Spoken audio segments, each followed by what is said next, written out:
네, 여러분, 안녕하십니까. 여의도의 더불어민주당의 입법 독주 또는 입법 독재, 이것이 우리 정치 지형들을 얼마나 망가뜨리고 있는지, 우리가 누차 강조를 해오고는 있지만, 그거를 계량화해서, 숫자로 보여준 건 사실 많지 않았습니다. 그런데 오늘 아침에 매일경제신문이 작년 한 해 동안 2023년 작년 한 해 동안 야당이 더불어민주당이 단독으로 처리한 법안이 50회, 일주일에 한 번 50회라는 기사를 내보냈습니다. 너무나 충격적이어서 여러분하고 함께 공유하겠습니다. 야당 단독 처리 50회, 협치 실종된 정치. 협치가 없다. 그래서 지금까지 이 협치 얘기를 주로 대통령을 비판하고 공격할 때 쓰는 용어였는데, 내용을 알고 보니 더불어민주당의 단독 처리가 50회. 저는 이걸 보고서도 정말 이렇게 많았나? 그러니까 이 중에서 이제 신문방송에 크게 뉴스가 됐던 거는 그렇게 많지 않았다는 것이죠. 실제로 이루어진 것들은 일주일에 한 번, 그 정도로 거의 일상화되다시피 한 것이 더불어민주당의 입법 독주였다. 이런 겁니다.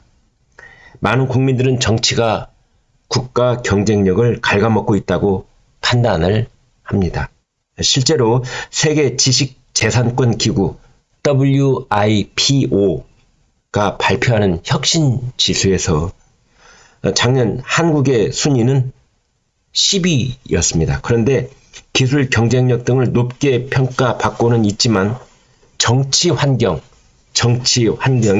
19위, 혁신 지수는 10위, 정치 환경 지수는 19위. 그래서 종합 순위가 뒤처지게 된 것이다. 이런 겁니다. 혁신 국가로 발돋움하는 데 있어 후진적 정치가 발목을 잡고 있다. 이렇게 볼 수 있는 것이지요.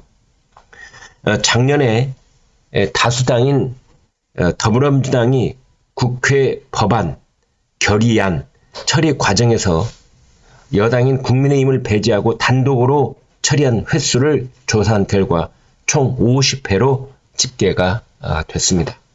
거의 일주일에 한 번꼴로 단독 처리 사태가 발생한 것이지요. 윤석열 정부는 거부권을 많이 행사를 했다. 이런 얘기도 있습니다. 양국관리법, 간호사법, 노란봉투법, 방송 3법, 쌍특검법 모두 8차례 거부권을 행사한 것으로 그렇게 돼 있습니다. 노태우 전 대통령이 7번을 했는데 그보다 한 번 더 많다 벌써 이런 것도 있지만, 그 당시에 지금 더불어민주당처럼 입법 독주가 있었는지 상대적으로 비교를 해봐야 될 것이라고 생각을 합니다. 아무튼 정치 전문가들은 이 정치인들이 팬덤 정치를 구축을 했고, 이것이 대결적 구조를 더 공고하게 만드는 악순환을 낳고 있다.